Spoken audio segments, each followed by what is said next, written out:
Hello everyone, how's your day? I hope it's good. Today we have multiple stories from our entitled parent, like this one for starters, where we have OP's mom being too lazy to drive, asked her son if he can buy a house near her, so she didn't have to go far to meet up. All stories are from our entitled parents. Mom wants me to buy a house closer to hers because she doesn't like to drive 20 minutes to see her grandchild. Backstory. When I, 36, met my fiancé, 36, we hit it off very fast because we were very much on the same wavelength and by chance lived close to one another, so we could easily spend lots of time together. So after just 6 months, I was ready to move into her apartment with my dog. But sadly, her landlord said no because of said dog.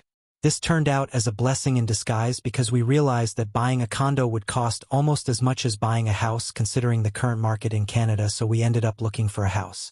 My first instinct was to search around where I grew up, where my mom is, because there's lots of parks around, which made my childhood pretty awesome with friends. Very rapidly, though, it became evident that our budget of $575K maximum, renovations included, would not allow it. I tried literally 100 times to explain to her that borrowing $25K from her would make a big difference in our options, but she shot me down every time and laughed at me when I insinuated we wouldn't be able to buy in her neighborhood. I never asked her for a gift. I always said that I would pay her back, and the intent behind the loan was to keep us more easily above water for the first few years. So anyway, I ended up finding a home last year within our budget. Shockingly, on the island of Montreal, where I work, which we both thought we would never be able to find. The house is fairly old but spacious, with a backyard and with enough rooms to have 2 kids. We just got our first one. When my mom learnt of this, she freaked out. I would describe for the first time in my life her attitude to be purely toxic. She hated that house and essentially said it was a mistake and proceeded to insult everything about it, and basically by proxy I guess called me a dumb idiot for buying it in all conceivable ways without directly saying it. She wanted me to be 5 minutes away, but now I'm 20 minutes away, 45 during rush hours. In over a year, she has only stayed for dinner once. Each time I invite her, I get a no with an excuse as to why she can't make it. She often calls me on weekend for me to come over to her place with the baby. But when I boomerang the invite back with, "Hey, it's been a while, how about you come over to my place?" I'm usually told, I'll see I have gardening to do and stuff's in the backyard, and usually ends up not coming. We had brunch last weekend and I heard her complain that she doesn't see her granddaughter enough.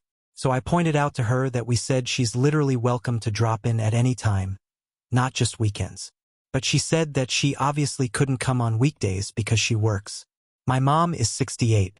She has worked 45 years at the same hospital as a secretary.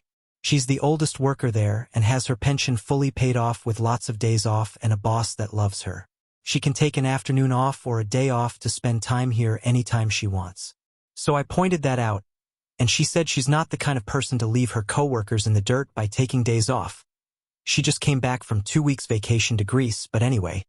So finally I snapped back that she'll be able to see her grandchild more often the day she's not last in priority behind her coworkers. Her job, her gardening, a sunny day in her backyard and a 20-minute drive, to which she seemed insulted.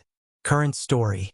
So yesterday, she sent me a listing for a home 5 minutes away from hers. If you're interested, there's a house for sale Francis Street for $500K. It is pretty 3-room, 2-bathroom. You can look. No?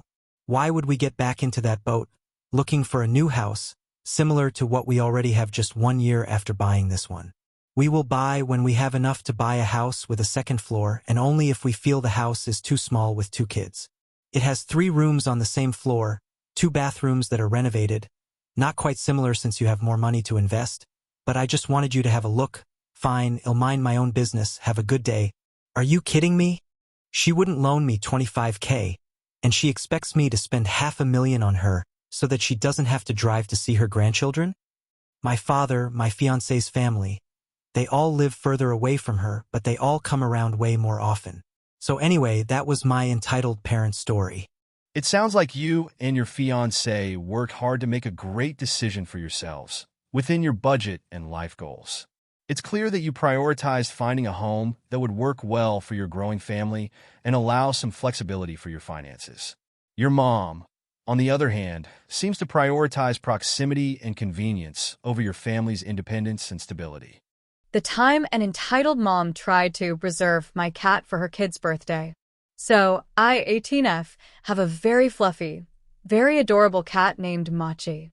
He's basically my little buddy, and he's got one of those Instagram accounts where I post his funny antics, so a lot of people in my neighborhood know about him. Including this one mom I'll call Entitled Mom, who has a 6-year-old daughter super into cats. No biggie, right? One day, Entitled Mom messages me on Instagram, saying her daughter is absolutely obsessed with Machi and asking if I could bring him to her daughter's birthday party the following weekend so the kids can play with him. I politely decline, explaining that Machi doesn't do well in new environments and would likely hide or freak out around loud kids. Entitled Mom's response? Well, can you loan him to us for the day? Yes, she literally wanted me to just hand over my cat, as if he were a library book or something. She promised they'd take good care of him and even offered to pay me $20 for the inconvenience. I politely refuse again, saying that Machi isn't up for loan and I don't think it would be safe or comfortable for him. Entitled Mom immediately switches tactics, calling me selfish and accusing me of gatekeeping joy from her daughter. She rants about how it's just one day, and I owe it to the community because I flaunt Machi's photos online. Now I'm getting irritated. I tell her that my cat isn't an accessory, and he's definitely not something I owe to the neighborhood. I assume that's the end of it until the day of the party. I'm in my apartment when I hear a loud knock at my door. It's Entitled Mom and her daughter, with the girl holding a sparkly cat carrier. Entitled Mom smiles and says, "Oh, we came to pick up Machi." She acts as if we had agreed on this and just expected me to hand him over on demand. Completely stunned, I tell her, I never agreed to this, and I'm not giving you my cat. Entitled Mom's smile drops instantly, and she launches into this loud, dramatic rant about how I'm ruining her daughter's special day and that I shouldn't show off my cat if I don't want to share. Her daughter starts tearing up, and Entitled Mom gives me this accusing look, like I've just broken her kid's heart on purpose. My neighbor down the hall actually poked her head out to see what was going on, which was enough for Entitled Mom to grab her daughter and storm off, yelling, "I'll make sure everyone knows how selfish you are." Later, I found out from mutual friends that she spread a story around the neighborhood that I baited her daughter with Machi, only to withhold him out of spite. No one really believed her, but she still gives me the dirtiest looks anytime I pass her. Machi? Completely oblivious and unbothered, living his best life as usual. Wow, that's some next-level entitlement. It's incredible that Entitled Mom genuinely thought she could just show up and collect your cat like a party favor. You handled that so well, staying polite and firm about Machi's well-being. It's hard to believe someone could look at a pet and think, "Sure, I'll just borrow him like a DVD." Your instincts were totally right. Not only would a party environment probably stress Machi out, but it's just not safe to leave a pet with someone who clearly has no respect for boundaries. My mom thinks I cry to make her feel bad. Why can't I cry to just show my emotions? Because the reason I'm crying is because she makes me feel bad, and my body's reaction to that is crying. I really can't control it as much as I try. I try not to cry around her because she thinks I'm crying for attention or to get what I want, or she'll call me a cry baby. That when I want my family in another state, I didn't feel like crying at all until she called me on the phone and said some shitty things to me. I asked her to take me to the mall to see my friends, and she said that's asked me to see if my friend can take me, but he can't. Then she just says I can't go. But I say that she always lets my younger sisters do what they want. I have to beg her to take me anywhere, but she'll take them all over the place to drop them off at their friends' houses. Then she'll tell her friends how amazing I am because I always watch my sisters and take care of the house, but she doesn't give me that same energy when I ask her to take me one place. I asked her, and she said, "Just don't go anywhere. Why do you need to go places? But these little kids can go wherever they want." It sounds like you're dealing with some really tough and unfair treatment, and it's completely natural to feel upset, frustrated, or even shed tears over it. Your reaction is a normal emotional response, and there's nothing wrong with crying.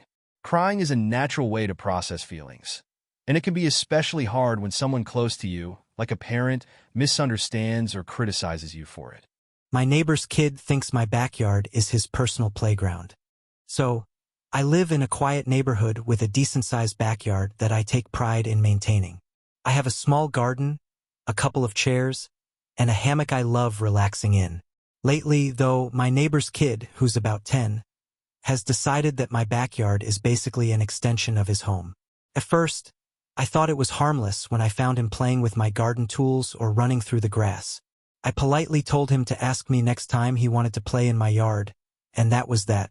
But it escalated quickly.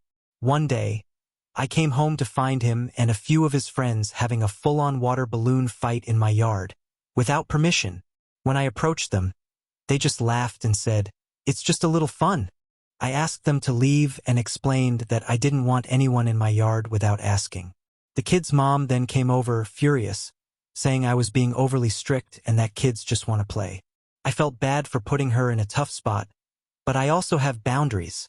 Now I'm at a point where I don't know how to handle it without creating tension with my neighbors.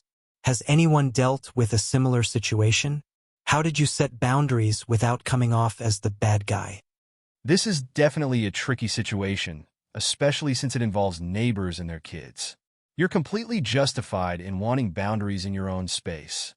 It's your backyard, after all. It sounds like you've already been very patient and polite, which is a great start. Thank you to everyone who reached this point. You're the best. If you enjoy this video, please consider subscribing.